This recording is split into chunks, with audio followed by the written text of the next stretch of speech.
जी बताइए। नरेंद्र मोदी जी, मेरा नाम कीपा। जय हिंद। मैं अरुणाचल प्रदेश से हूँ। सर, मैं फर्स्ट टाइम वोटर हूँ और इन चुनाव में फर्स्ट टाइम वोट डालने वाली हूँ। तो आपको मैं ये पूछना चाहती थी कि आपके अगले 5 वर्षों के लिए एजेंडा क्या है आपका, और मैं भाजपा को वोट क्यों दूँ?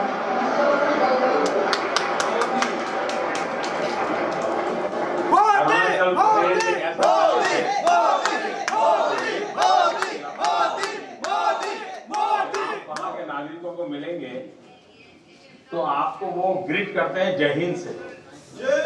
जय हिंद बोल करके आपका जैसे हम नमस्ते बोलते हैं या राम राम बोलते हैं, वो जय हिंद बोलते हैं। ऐसी देशभक्ति से भरा हुआ एक प्रदेश है और आप वहां जाएंगे तो प्रकृति तो है ही है, लेकिन वहां के लोग भी इतने प्राणवान है। और मुझे खुशी है, मैं कल ही अरुणाचल प्रदेश में था और आज मुझे इस वीडियो के माध्यम से भी अरुणाचल प्रदेश को से बात करने का मौका मिला है। आपने पूछा क्या फर्स्ट टाइम वोटर है, और साथ में ये भी पूछ लिया कि 5 साल क्या करोगे तब मैं वोट करूं। तो एक तो आपकी जागरूकता के लिए मैं आपको अभिनंदन करता हूं। सबसे पहली बात है कि हम झूठे वादों से बचने का पूरा प्रयास करेंगे, वरना चुनाव आते ही झूठे वादे करने के लिए कुछ लोगों को पता है सत्ता में आने वाले नहीं है, तो ये भी दो वो भी दे दो, फलाना दे दो, ऐसा करते रहते हैं। मुझे बराबर एक कथा मालूम है, बड़ी इंटरेस्टिंग कथा है। एक संत महात्मा थे और बड़े तपस्वी माने जाते थे। उनकी अपनी एक बड़ी पहुंच थी। विदेश में किसी ने उनकी बड़ी तारीफ सुनी होगी, तो उसको लगा कि चलो हम भी इनको गुरु बना दें। तो उसने पत्र व्यवहार किया, उनके चेले चपाटी उसको मदद कर रहे थे। वो हिंदुस्तान आया। अब वो भी बड़ा पक्का था, दुनिया के देशों का पानी पिया हुआ था। तो उसने कहा मैं तो वहीं आश्रम में कोई अच्छी रहने की व्यवस्था होगी। आश्रम वालों को लगा बड़ा विदेश का है, धनी आदमी है, तो 5 स्टार होटल बुक कर दिया उसके लिए और बड़ा अच्छा सूट बुक कर दिया। और वो मंदिर वाले पेमेंट दे रहे थे, ये रहता था। अब वो गुरु बनाने के लिए आया था, उसको गुरु की दीक्षा वगैरह वो विधि करनी थी, लेकिन ये बैठता ही नहीं था। ऐसा करेंगे आज अच्छा नहीं कल करेंगे, और होटल में मौज कर रहा था। तो फिर वो संत समाज के लोग परेशान हो गए कि ये तो अपना खा रहा है, कुछ करता नहीं है। एक बार देखो आज लास्ट डे है, फिर गुरु महाराज 6 महीने तक मिलने वाले नहीं है। अगर आज ही तुम्हें यज्ञ वज्ञ कर करके पूजा पाठ करके बैठना है तो बैठ जाओ। तो उनका ठीक है, तो जाने की नौबत आई है तो चलो बैठ जाते हैं। तो बैठ गए। फिर जो गुरु मंत्र देते हैं तो गुरु कान में मंत्र दिया। फिर ये चेले कहने लगे, अरे भाई तुम्हें दक्षिणा देनी चाहिए, उनको जरा कुछ दक्षिणा देनी चाहिए। ये हिलता ही नहीं था, बड़ा खिलाड़ी था, विदेश से आया था। तो सारे दबाव आ रहे हैं, भाई तुम्हें कुछ दक्षिणा देनी चाहिए। 3 हफ्ते से होटल में मौज कर रहा था, लेकिन वो दक्षिणा देने के तैयार नहीं था। फिर वो खड़ा हुआ आकर गुरु जी के कान में कह दिया उसने। फिर बैठ गया, गुरु जी लाल पीले हो गए। तो फिर तो खैर होटल चला गया। तो चेलों ने पूछा, अरे यार तुमने कोई दक्षिणा नहीं दी क्या? अरे क्या बात करते हो, मैंने दक्षिणा दी है। बोले क्या? बोले गुरुजी ने मेरे कान में कहा था कि तुझे मोक्ष दिया, तो मैंने जाकर उनको कहा कि तुमको न्यूयॉर्क और वाशिंगटन दे दिया। तो ये जो चुनाव में इन दिनों वादे देने वाले लोग हैं, वो बांट रहे, रेवड़ियां बांट रहे। तो मेरी इन सब पहले मतदाताओं से कहना है कि ये जो बातें करते हैं उनके ट्रैक रिकॉर्ड को देखिए, तो उनके टैप रिकॉर्ड को मत सुनिए। कोई किसी ने उनको फिट किया होता है चाबी भरी, उनका ट्रैक रिकॉर्ड देखिए। आप देखिए, इस देश के पहले प्रधानमंत्री ने गरीबी के प्रति चिंता व्यक्त की थी, गरीबी दूर करने की बात कही थी। मैं 50-55 की बात कर रहा हूं। उसके बाद उनकी बेटी ने उसको आगे बढ़ाया, गरीबी को भी बढ़ाया और नारे को भी बढ़ाया। उसके बाद बेटी के बेटे ने बढ़ाया, उसने भी गरीबी बढ़ाई और नारा भी बढ़ाया। गरीबी बढ़ती है और नारा बड़ा होता जाता है।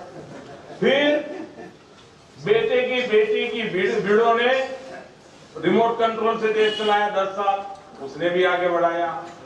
अब उनके शाहजादे आए, वो भी चला रहे हैं।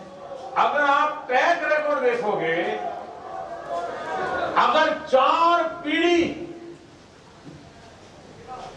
एक ही विषय को बार बार बोलती जा रही है और करने में कुछ नहीं, तब नए मतदाताओं का काम है कि इस प्रकार का झूठ बोलने वालों को समझना पड़ेगा, समझना पड़ेगा।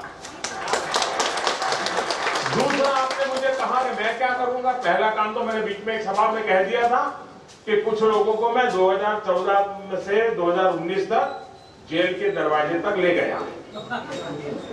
अब अंदर ले जाने के लिए मुझे टाइम चाहिए, आपके आशीर्वाद चाहिए। तो मैं आने वाले दिनों में दूसरा काम मेरा यह है कि देश को लूटने वालों के प्रति और ज्यादा कड़क होना और ज्यादा सख्ती बरतना। देश को $5 ट्रिलियन इकोनॉमी के क्लब में ले जाना है, एक बहुत बड़ी आर्थिक ताकत बनना है। देश की शिक्षा को ग्लोबल बेंचमार्क से जोड़ने की दिशा में हमने कदम उठाने हैं। हमने पिछले 5 साल में कई महत्वपूर्ण निर्णय किए। और एक महत्वपूर्ण बात है कि पिछले 5 साल जब मैं यहां आया तो मैंने कहा था कि मैं आया तो मैंने इतने गड्ढे देखे, इतने गड्ढे देखे हैं पूरे अर्थतंत्र में, व्यवस्था तंत्र में, सब जगह पे। मेरे 5 साल गड्ढे भरने में गए। अब आने वाले 5 साल उसको भव्य इमारत के बनाने की दिशा में मुझे जाना है।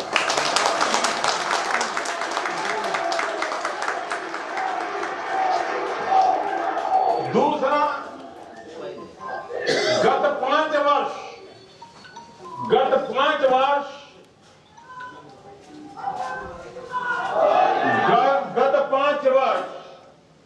आवश्यकताओं को पूरा करने को मैंने प्राथमिकता दी। टॉयलेट नहीं उनको टॉयलेट दो, बिजली नहीं उसको बिजली दो, गांव में रास्ता नहीं वहां रास्ता दो, पानी नहीं वहां पानी पहुंचाओ, रोड नहीं, रेल नहीं, बस नहीं, एयरपोर्ट नहीं, जिसको जिसकी आवश्यकताएं हैं उसको पूरा करने का भरसक प्रयास किया।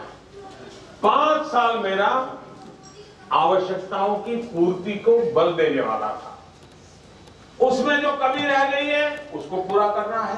लेकिन अगले 5 वर्ष का मेरा फोकस आकांक्षाओं को पूर्ण करने का है, एस्पिरेशंस को पूर्ण करना है, आपके ड्रीम्स को एड्रेस करना है। और इसलिए 5 साल मेरी पूरी ताकत, जो कमियां थी उसको दूर करना, जो बुराइयां थी उसको लड़ना, जो तत्कालीन आवश्यकता है उसको पूर्ण करना, उसमें मैंने पूरी शक्ति लगाई। और नेक्स्ट 5 ईयर जो आकांक्षाएं हैं, एस्पिरेशंस हैं, उन एस्पिरेशंस को एड्रेस करने के लिए है। और मुझे विश्वास है कि इस रास्ते पर देश को नई ऊंचाइयों पर ले जाएंगे। 2022 भारत की आजादी के 75 साल होंगे और मैंने डेट वाइज बताया हुआ है, इधर उधर की बात नहीं है। 2022 भारत की आजादी के 75 साल होंगे। हिंदुस्तान में एक भी परिवार ऐसा नहीं होगा जिसके पास रहने के लिए पक्का घर न हो।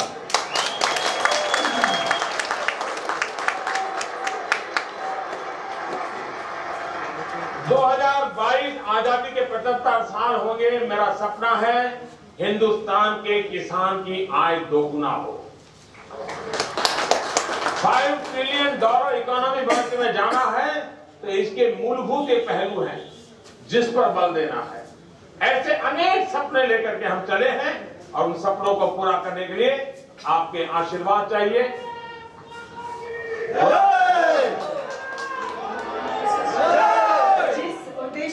अभियान की शुरुआत की गई, आप सबका उत्साह देखकर ऐसा लग रहा है जैसे कि उस उद्देश्य को सफलता प्राप्त हुई है। अब तो कहना ही पड़ेगा, हर घर में भी चौकीदार। जी हाँ, आइए मिलकर एक नए भारत का निर्माण करें। हम सभी चौकीदार मिलकर एक नए भारत का निर्माण करें। कल, आज और कल।